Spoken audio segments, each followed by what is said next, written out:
Bueno, Carlos, estamos acá en la estación Solier. Un poco para hablar del ferrocarril, de lo que significó para vos en tu vida.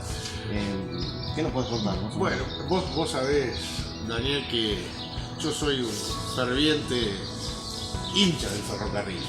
Pero uno se convierte en hincha del ferrocarril porque lo ha vivido, porque lo ha usado, porque ha conocido de sus bondades y desde muy chico, ¿no? Y en este caso, bueno, esta estación Solier es muy cara a mis sentimientos en particular. Y te voy a ser breve porque la historia es larga. Mi viejo era de Casilda, Santa Fe, una ciudad a 50 y pico kilómetros de Rosario, al sur. Sí. Entonces, como tantas historias, acá en Punta Alta vino a hacer la colimba, conoció a mi mamá y se quedó. Y acá tenés un poco el producto de esa unión. Entonces, ¿qué pasaba? ¿Viste cómo era antes? Antes las vacaciones era, para casos como este, era volver al lugar de origen de tu papá o de tu mamá, y en este caso de mi papá. Entonces, ¿qué hacíamos? Todos los veranos, en la licencia de mi papá, veníamos a esta estación muy temprano. Yo no recuerdo muy bien, pero yo sé que nos levantábamos muy temprano, tipo 4:30, 5 de la mañana, cuando teníamos que salir, y veníamos a esta estación.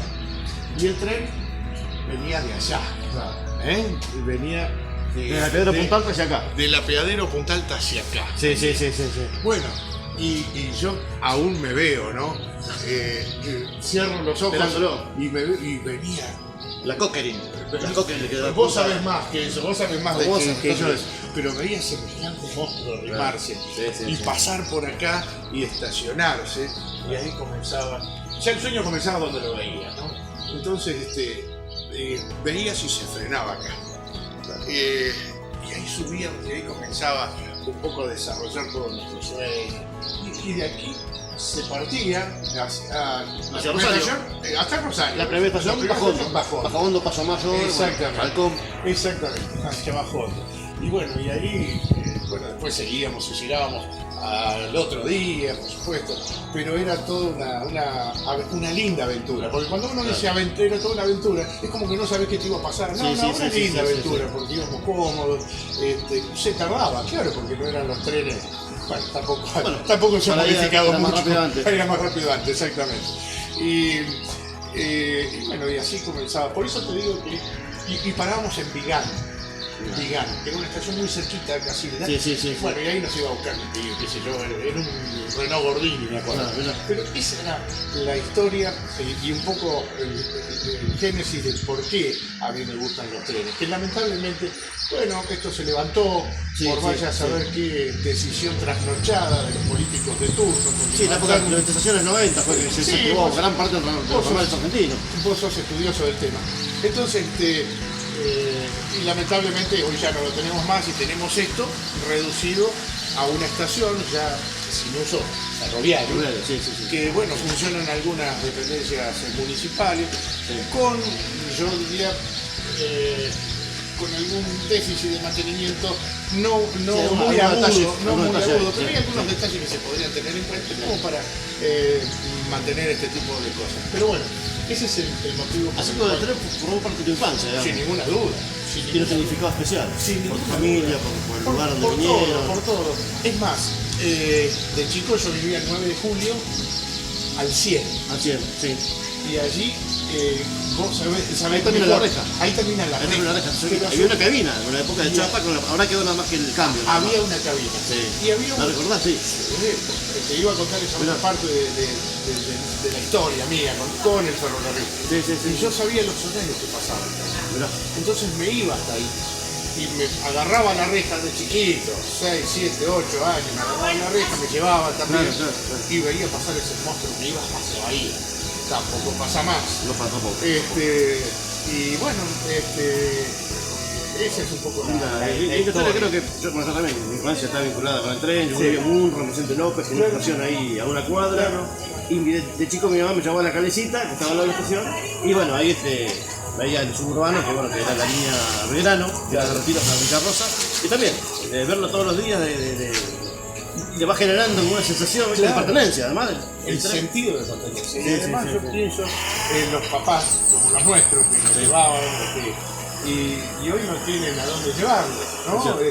Excepto, bueno, acá en Punta Alta que lo lleven a Bahía Blanca para hacer conocer hoy no puedes verlo, tranquila Bahía. Hoy no podés verlo. Sí o sí, tranquila Bahía, para ver los partidos acá. Y esto era un núcleo muy importante ferroviario. Aquí, acá 100 metros, 200 metros, estaban los talleres, mecánica pesada, Acá ligera. no quedó absolutamente nada. Nada, en los 90 se desarmó todo. Esta estación y no sé cómo. Esto se preservó porque el municipio en aquel momento tomó posesión y por suerte la pudo preservar. Inclusive hubo un incendio acá muy grande, año 2013, en una de estas habitaciones. Creo que era una dependencia del área cultural. Creo. Que se prendió fuego y la pudieron salvar, digamos. Sí. Que no tomara todo el fuego de todo el edificio, ¿verdad? Y bueno, Tal cual. fue una suerte, digamos. Lo importante. Gracias a los bomberos locales, ¿no? Claro, Porque fueron rápidos. Sin ninguna duda. Lo importante de esto es que se mantenga como patrimonio. Como patrimonio, al menos, no sé si municipal y demás.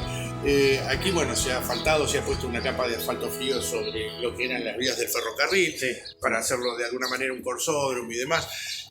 Pero a mí me gustaría que sea un paseo público, encontrar unos banquitos como era antes, porque antes había unos banquitos de playa acá, colocados, donde bueno, venías y Y en la pasabas Pedro un Punta rato. Alta quisieron hacerlo, pero también como igual le falta un poquito de mantenimiento. Y en la Pedro Punta Alta, luego del incendio, bueno, también se prometió que se iba a volver a hacer, pero ya no era lo mismo. Porque la Pedro, el histórico ya desapareció, es una copia nada más, un plazo. Claro, habría que poner allí, que también está muy abandonado el sector ese, muy abandonado. Estuvimos filmando el otro día, Sí, habría que de alguna manera ponerlo se puede hacer un y paseo público contar. tranquilamente ahí. Sin ninguna duda, y contar qué es lo que había ahí, qué es lo que pasaba Referencia ahí. histórica, Claro, la gente que sabe, como vos, que se dedica a estudiar, como Ariel Ramírez, también un gran amigo. Toda esa gente debe ser consultada y poner alguna referencia histórica. Y no es que uno sea fanático y que el eje temático de la vida de uno pase por el ferrocarril, no.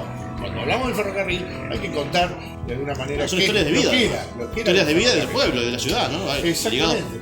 En Bajo Hondo me contaban los lugareños, ya por mi profesión de periodista, me contaban, dice, acá llegaba el tren de Rosario Puerto Belgrano y bajaban 80, 90 personas a la cosecha, al trabajo los bolseros, los que venían a trabajo de Londrina. Claro, exactamente.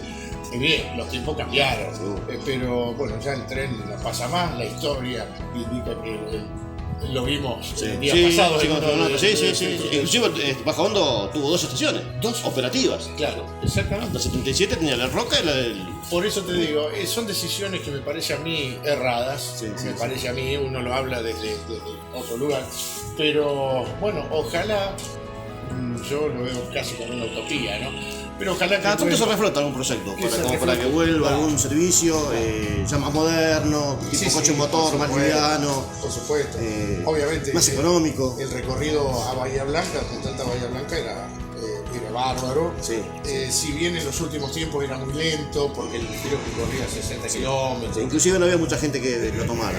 En las últimas épocas. Tuvo una época dorada, 60, 50, que era impresionante. ¿Pero por qué? Porque obviamente otros transportes hicieron que... lo fueron reemplazando. ¿Y qué pasaba? En lugar de corregir las vías, de ayornarlas, bueno, lo que se hacía era bajar la velocidad, Claro. Y la gente ya no quería tardar 1 hora y media en llegar a Bahía. En vez de ir modernizándose, iba ralentizándose. Y hoy, bueno, no sé cuál es la situación de las vías. Pero siempre surgen proyectos. Ojalá, pero bueno. Un coche motor, qué sé yo, algo, hoy por hoy sería viable. Pero bueno, no está en nosotros decidir, ¿no? Nosotros está en pensar y entender. No, pero todas estas charlas y estos videos, porque ponemos en el aire alguna cuestión de que, bueno, para que la gente también empiece a pensar, a hablar, y esto va generando una corriente por ahí. Sin ninguna duda, y ojalá. Fíjate que en Buenos Aires hay pueblos de Buenos Aires que no pensaban que el tren iba a volver y volvió. Tandil volvió, se está hablando de Tres Arroyos, Marcos Paz, bueno. Bueno, era impensado. Bueno, volvió el servicio. Y algunos trenes de Buenos Aires hacia el norte y noroeste también. Mendoza, San Luis. Se llevaron, bueno, después de 30 años, 40, Exactamente. Y después, bueno, hablemos. El Rosario Puerto Belgrano era fenomenal, porque levantaba qué ingenio, ¿no? Sí, sí, levantaba la cosecha de toda casi toda la llanura pampeana, ¿no? O al puerto de Rosario o al puerto Además podías o al combinar, nuestro acá. podías combinar con el otro ferrocarril y le podías punto al país. Sí. Era impresionante. Pero bueno, viste, son esas cosas que a veces nos miran de afuera y no nos entienden. Sí, cierto. Y bueno, por estas cosas no nos entienden. Sí, porque en definitiva hoy el transporte, a ver, alguien me puede decir, bueno, pero lo reemplazaron los camiones. En el mundo hoy los camiones viajan arriba del tren. Sí, es cierto. Viajan arriba del tren. Es cierto. Entonces, el tractor lo espera. Pero fíjate el ejemplo de Estados Unidos. Estados Unidos tiene cada vez más vías férreas Claro. y tiene camiones. Claro, Bueno, por eso. Es han cuestión, coexistido y luego se desarrollan, digamos. es cuestión de Planificar. de planificar, Planificar. ¿cierto? Bueno, así que esa es un poco la historia.